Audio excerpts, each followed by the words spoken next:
Julian mental एक Harvard graduate और एक बहुत सक्सेसफुल लॉयर थे। वो एक बहुत बड़े घर में रहते थे। वो अपनी फरारी में इधर उधर घूमते थे और वो मिलियंस ऑफ डॉलर्स कमाते थे हर साल। लेकिन वो खुश नहीं थे। उनका काम बहुत ज़्यादा स्ट्रेसफुल था और उनको टाइम भी नहीं मिलता था अपनी लाइफ को एंजॉय करने के लिए। एक दिन उनके ऊपर प्रेशर इतना ज़्यादा हो गया कि उनको एक हार्ट अटैक हो गया और वो कोर्ट रूम में ही गिर पड़े। हॉस्पिटल से निकलने के बाद किसी को पता भी नहीं चला वो कहाँ गए। वो अपने ऑफिस में कहीं दिखाई नहीं दिए। लेकिन 3 साल बाद वो एकदम से अपने कलीग जॉन के ऑफिस पे पहुंच गए उनको अपनी कहानी सुनाने। अब जॉन ने जैसे ही जूलियन को देखा तो उनको ऐसा लग रहा था जैसे जूलियन की एज 10 साल कम हो गई हो। उन्होंने बहुत ज़्यादा वेट लॉस कर लिया था और वो बहुत ज़्यादा पीसफुल लग रहे थे। और तब जूलियन ने अपनी कहानी बतानी शुरू की। जूलियन ने यह कहा कि हॉस्पिटल से निकलने के बाद उन्होंने अपना घर बेच दिया, उन्होंने अपनी फरारी भेज दी और वो इंडिया चले गए वहाँ पे ट्रैवल करने के लिए। इंडिया में वो हिमालयाज़ में चले गए जहाँ पे उनको बहुत सारे ज्ञानी योगियों ने बहुत सारी चीज़ें सिखाई। उनको हिमालय में एक गुरु मिले थे जिनका नाम था योगी रामन, जिन्होंने उनको बहुत सारी चीज़ें सिखाई थी एक कहानी बता के।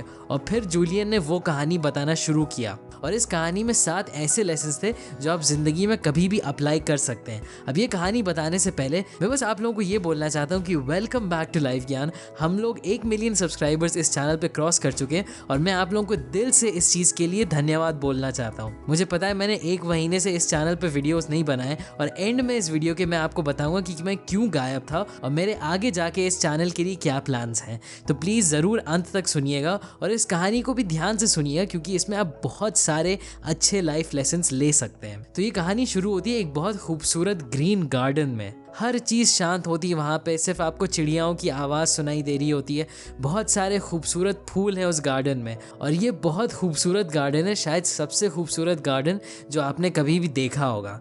और इस गार्डन के एकदम बीच में एक बहुत बड़ा सा रेड लाइट हाउस है और ये बहुत ऊंचा है। पूरे बैकग्राउंड में ये लाइट हाउस बहुत अलग तरीके का दिख रहा है।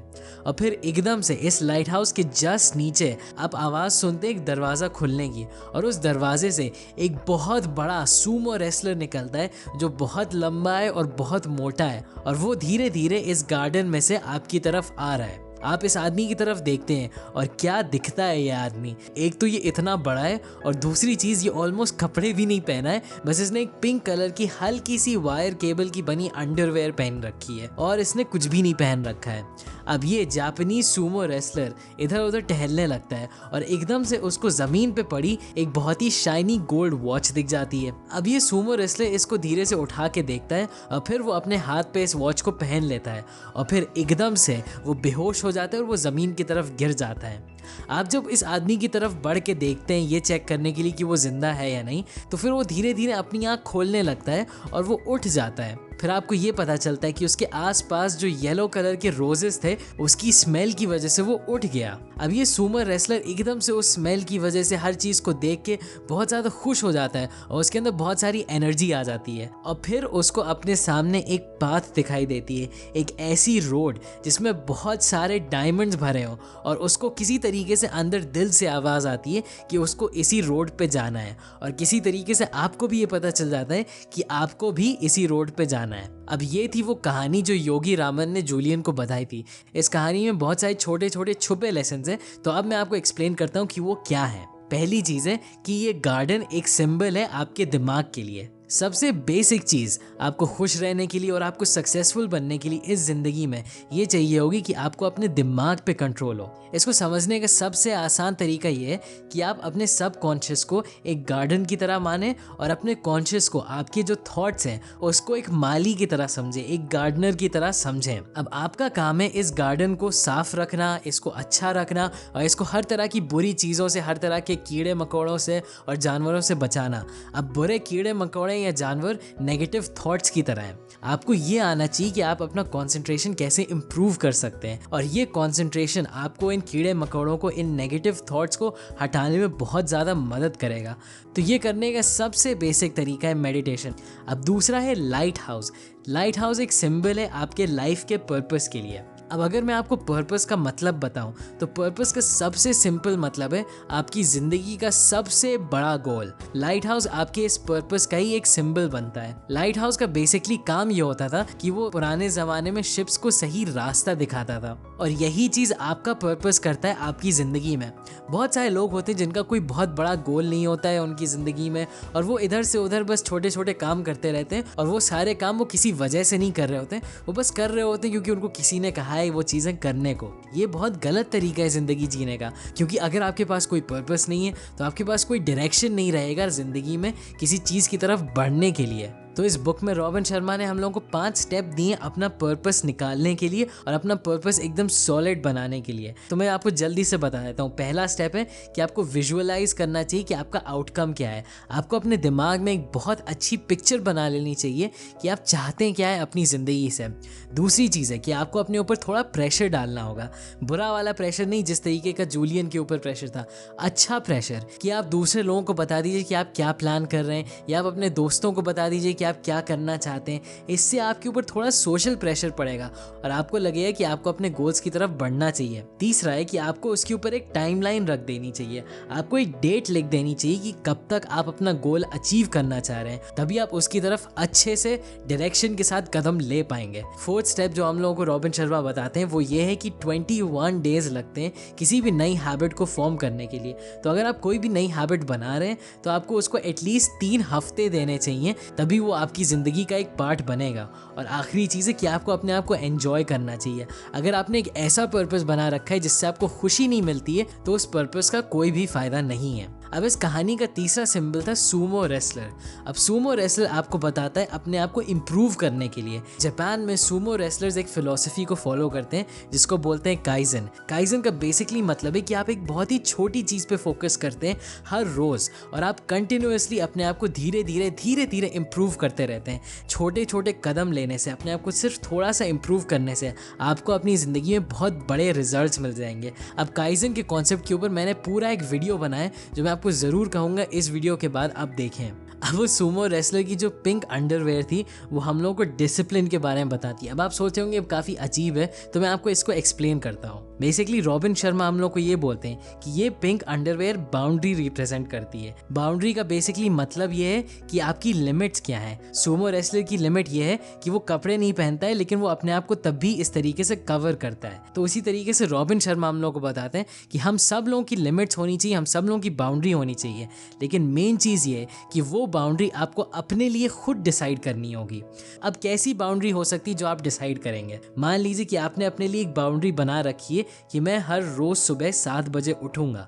ये करने के लिए आपको डिसिप्लिन चाहिए होगा। आप हर रोज़ 7 बजे तभी उठ पाएंगे जब आप डिसिप्लिन्ड होंगे, और जितना आप वही चीज़ बार बार करते रहेंगे उतना आपके अंदर डिसिप्लिन आता जाएगा। तो अपना डिसिप्लिन बढ़ाने के लिए मैं आपको कहूँगा कि आप हर रोज़ के लिए अपने आप से सिर्फ एक बेसिक प्रॉमिस रखें जो आप हर रोज़ लगातार अमल करें। तो फॉर एग्जांपल आप अपने आप से प्रॉमिस कर सकते हैं कि आप हर रोज़ 7 बजे उठेंगे, या आप अपने आप को प्रॉमिस कर सकते हैं कि आप हर रोज़ आधे घंटे के लिए जॉग करने जाएंगे। अब ये प्रॉमिस आपको अपने आप से किसी भी हाल में नहीं तोड़ना है, तभी आपका सेल्फ डिसिप्लिन अपने आप बढ़ता चला जाएगा।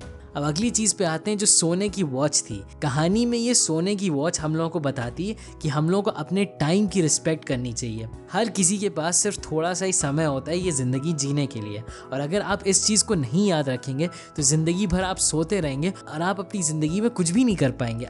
अब समय की वैल्यू रखने का सबसे बेसिक एक्सरसाइज आप ये शुरू कर सकते हैं कि अपने दिन के अंत में आप बस अपने अगले दिन का छोटा सा एक शेड्यूल बना रहे हैं। आप बस लिख लें कि आप कितने टाइम पे क्या करेंगे। इसको एग्जैक्टली फॉलो करने की ज़रूरत नहीं है, बहुत ज़्यादा आपको स्ट्रिक्ट होने की यहाँ पे ज़रूरत नहीं है।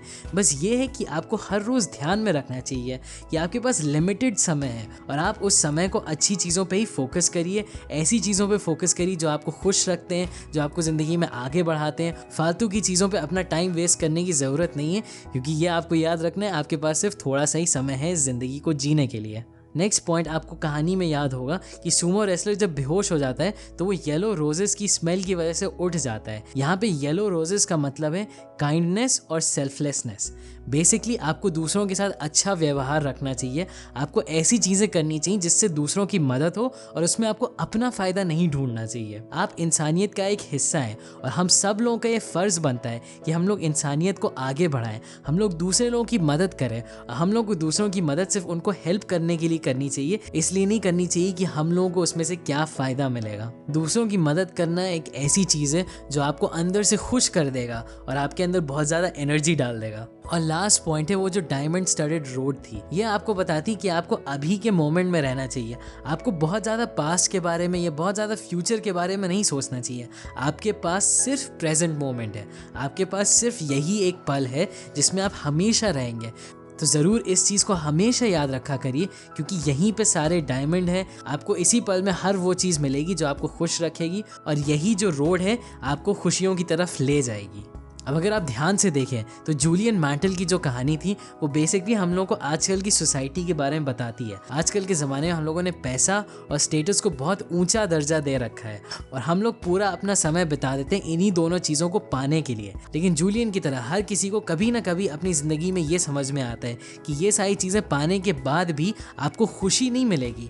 तब आपको ये समझ में आता है कि पैसा और स्टेटस ये सारी मेन चीज़ नहीं जिसके लिए आप अपनी ज़िंदगी जिएंगे। इसी तरीके से मुझे लगता है हम सब लोगों को कभी ना कभी अपनी ज़िंदगी में इस तरह की एक फरारी बेचनी होती है ताकि हम लोग और खुश रह पाए।